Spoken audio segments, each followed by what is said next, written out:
మైన కూడెడతద్ద అలగందే అయ్యైన గోడింతడా అరవందే మన గొంతు వినిపిస్తుందా నడవందే దారేదో కనిపిస్తుందా సముదొక్కటే సరిపోదయ్యో అగ్గట్టందే ఎలుగేదయ్యో మన వంట అనుకుంటే కాని పని ఉంటుందా రాజో రంగన్న లెగులెగు ఎంకన్న బాగా ఇంటున్న గునుకింకన్నా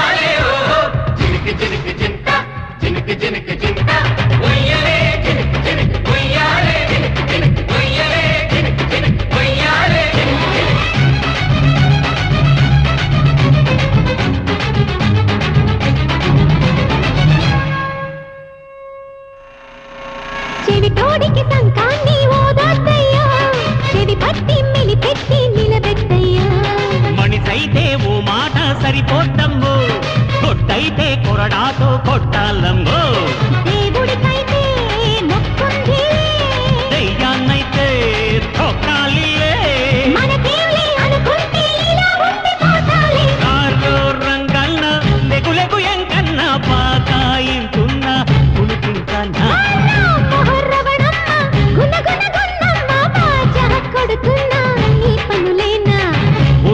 ఉల్లాసం ఉషారెక్కి ఉందమ్మో ఇలాంటి ఉత్సాహం మరోసారి రాదయ్యో ఇయాల జనమంతా శివాలెత్తిపోదా మర్రారో రంగన్న లెగులెగు ఎంకన్న బాగా ఇంటున్న గునుకింకన్నా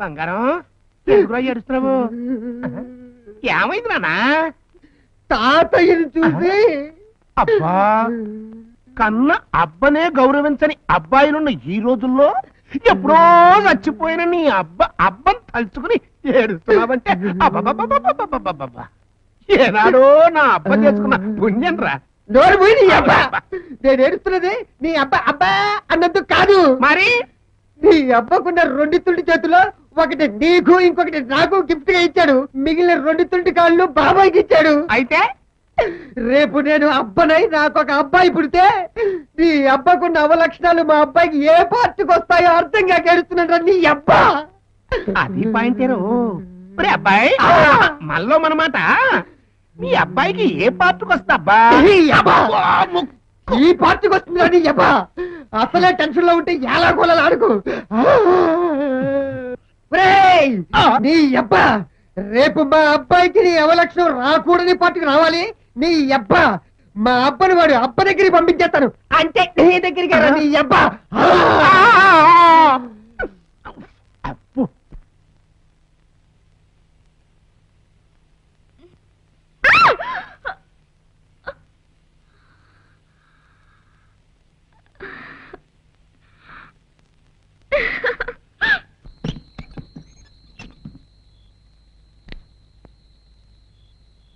బాస్ వెళ్ళి అమ్మాయి గారిని తీసుకొచ్చేయమంటారా? మాధవన్ ఒకదాన్నే కాదు, శాంతిని కూడా తీసుకెళ్ళాలి. ఆ పని చేయడానికి ముందు అర్జెంటుగా దేవుణ్ణి లేపేయాలి. పదండి.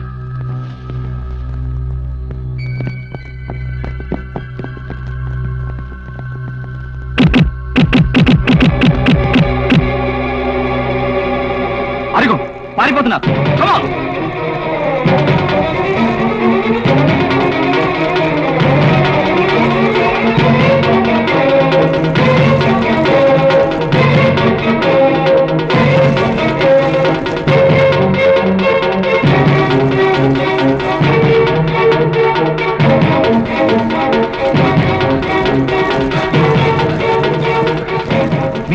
అలాగే నాకు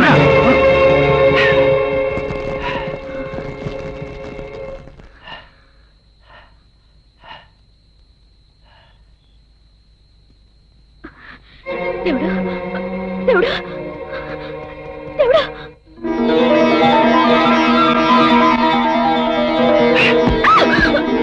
ఏమైపోయావు దేవుడు? మీరేం మాట్లాడకండి ఊరుకోండి, తర్వాత చెప్తాను కదా.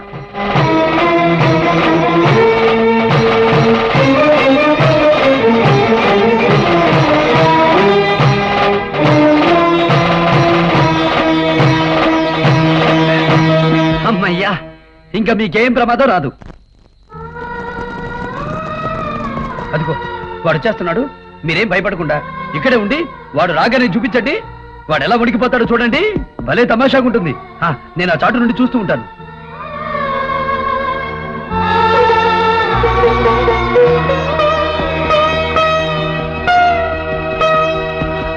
వాడేడి? ఎందుకు? వాడిని తెగ నరికి మీ నాన్నని తీసుకురమ్మన్నాడు. అంటే నన్ను వెదవముండలు చేసి తీసుకురమ్మన్నాడా? అంటే అతను నా మెళ్ళో దీన్ని కట్టాడు. గది నా we are wife and husband. Husband ఏంటి? దీన్ని వాడు కట్టాడా? అవును. అయితే ముందు దీన్ని తెంపి పారేసి తర్వాత వాడిని ఏంటిది తేడా వచ్చింది? ఆగు. అసలు అమ్మాయి గారి మెడలో చూసావు నువ్వు? చూశాను. అంటే ఇది చూసి కూడా నువ్వు భయపడలేదా? దీన్ని చూస్తే భయపడాలా? అవును. అమ్మో నిజమే, నాకు భయం వేస్తుంది. చేతులు కూడా వణికిపోతున్నాయి. మీకు గది చూసారా అమ్మాయి గారు? ఇక నువ్వు పో. అమ్మాయి గారు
హలో, నేను పుండరీకాక్షయ్య. నమస్కారం బావగారు. నమస్తే. అమ్మాయి వచ్చిందా? ఇంకా రాలేదు బావగారు. ఒంట్లో కొంచెం నలతగా ఉందంట. రేపు సాయంత్రం లోపల వచ్చేయచ్చు. అమ్మాయి విషయం ఎత్తినప్పుడల్లా నువ్వు ఏదో కారణం చెప్తూనే ఉన్నావు. చూడు, ఈ నెల 12వ తారీఖున శనివారం ఉదయం 10:30 గంటలకు పెళ్లి ముహూర్తం నిర్ణయించాం. మా ఆవిడేదో ముక్కుకుందట. అందుకని పెళ్లి కొత్తపాడు పులివేర్లలో ఉన్న వెంకటేశ్వర స్వామి గుళ్ళో పెట్టాం. నువ్వు మీ అమ్మాయిని తీసుకుని తిన్నగా అక్కడికి వచ్చాయి. అర్థమైందిగా? అర్థమైంది. పెళ్లి 12వ తారీఖున, అంటే ఇంకా 3 రోజులే ఉంది. ఎన్ని రోజులుంది? 3 రోజులు. గుర్తుంచుకో.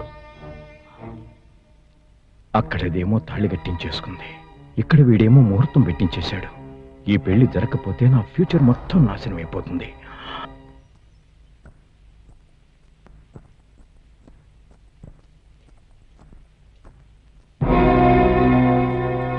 అమ్మా శాంతి, శాంతి ఏంటమ్మా మెళ్ళ ఏమిటమ్మా అది? మెళ్ళనా?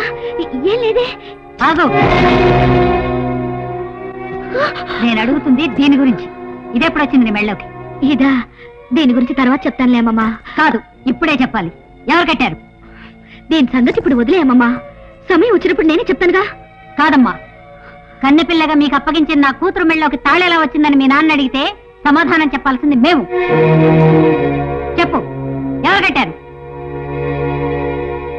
ఇప్పటికీ నువ్వు చెప్పకపోతే దాన్ని నీ మెళ్ళో ఎవరైతే కట్టారో వాళ్ళ మీద ఒట్టు.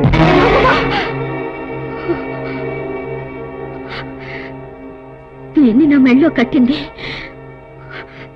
దేవుడు.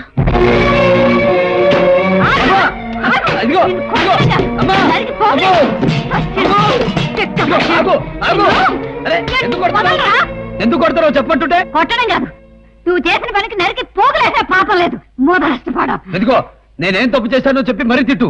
ఉట్టి పిల్లని తిట్టామంటే మొహం పచ్చడైపోద్ది. ఏంట్రా చెప్పేది? ఆ శాంతమ్మ మెళ్ళో తాళి కట్టింది నువ్వేగా. తాడా? తాడేంటి? ఓహో, బలం తాడా? అవును, నేనే కట్టాను. ఎవరితో చెప్పదని నాతో ఒట్టేయించుకుని నీతో చెప్పేసింది అన్నమాట. అయినా ఆవిడ కట్టమంటేనే కదా కట్టాను. నువ్వు నన్ను కొడతావేంటి? చిన్నప్పుడు నువ్వు నాకు బలం తాడు కట్టావు, అప్పుడు నేను కొట్టానా? ఓరి భగవంతుడా, వీడికి ఎలా చెప్తే అర్థం అవుతుంది? నువ్వు కట్టింది తాయెత్తు కాదురా, పసుపు తాడు. దాన్ని ఒక మగాడు ఆడదానికి కడితే అది పెళ్ళవుతుంది, కట్టించుకున్నది వాడి పెళ్ళం అవుతుంది. ఇదిగో ముసలే, నాకు దగ్గరేగిందంటేనా? పెళ్ళంటావేంటి? పెళ్ళి ఆ రోజు నువ్వు నాకు ఇది కడుతూ ఏం చెప్పావు? ఇదిగో దేవుడు, ఈ బలంతాడు ఎప్పుడు తీయద్దు, ఇది నిన్ను ఆపదల నుండి ప్రమాదాల నుండి కాపాడుతుందని చెప్పావా లేదా?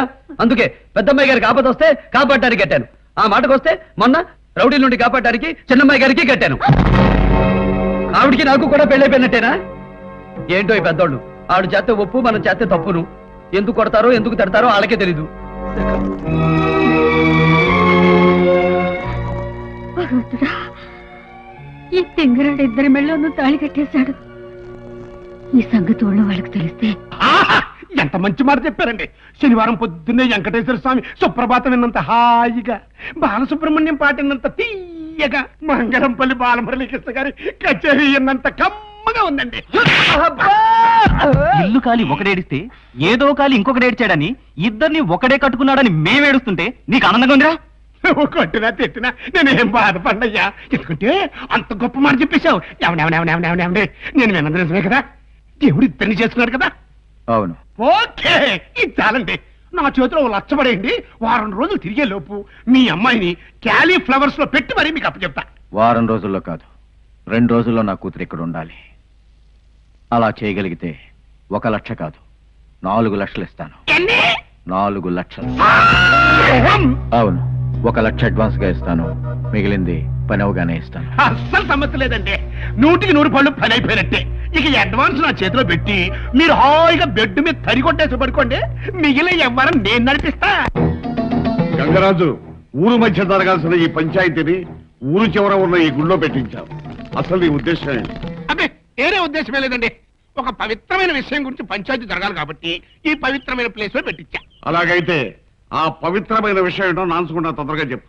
జనమంతా పనులు మనకు వచ్చారు. చెప్పచ్చు అనుకోండి, కానీ అతను మొత్తం రావాలి కదా. అందుకే ఎయిటింగ్. ఏరా కబరెట్టావా?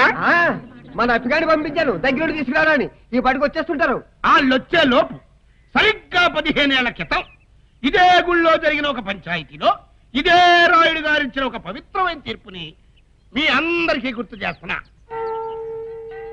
ఇదే న్యాయం. ఏమిట్లా అన్యాయం? తాళి కట్టిన పెళ్ళం ఉండగా ఇంకో అమ్మాయి మెడలో తాళి కట్టడం న్యాయమా? ఆహాహా, తాళి కట్టిన మా తమ్ముడు తప్పైతే మరి కట్టించుకున్న ఈవిడి గారి సంగతి ఏంటంట చెప్పండి. సంతూరు కన్నా పరాయుడిది ఎక్కువైపోయిందా మీకు? ఏమమ్మా, అతని చేత ఇష్టపడే తాళి కట్టించుకున్నావా? అవునండి, ఆయన్నారుగా.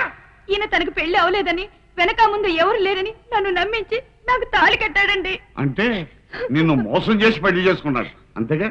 అవునండి. ఆహా, అట్టగా. అయితే దానికి సాక్షులు ఎవరమ్మా? మా ఊరి పెద్దలందరూ ఉన్నారండి. అవునండి, విన్నావుగా. ఏమమ్మా, ఆవిడతో సవితిగా కాపురం చేయడానికి నీకు ఇష్టమేనా? నేను చావునైనా చస్తాను గాని సవితిగా మాత్రం బ్రతకనండి.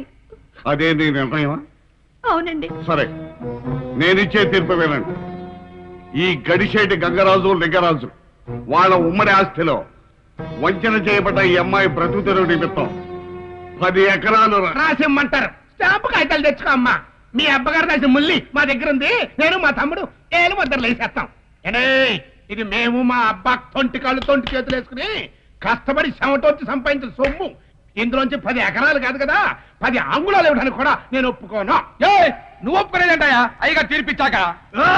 ఎవరికి రాయగారు నాకు శిక్ష వాడేవాడ్రా. నా బతుకు నా ఇష్టం. ఈ విషయాలు ఎవడన్నా జోక్యం చేసుకున్నాడో పుచ్చలగిరిపోతాయి.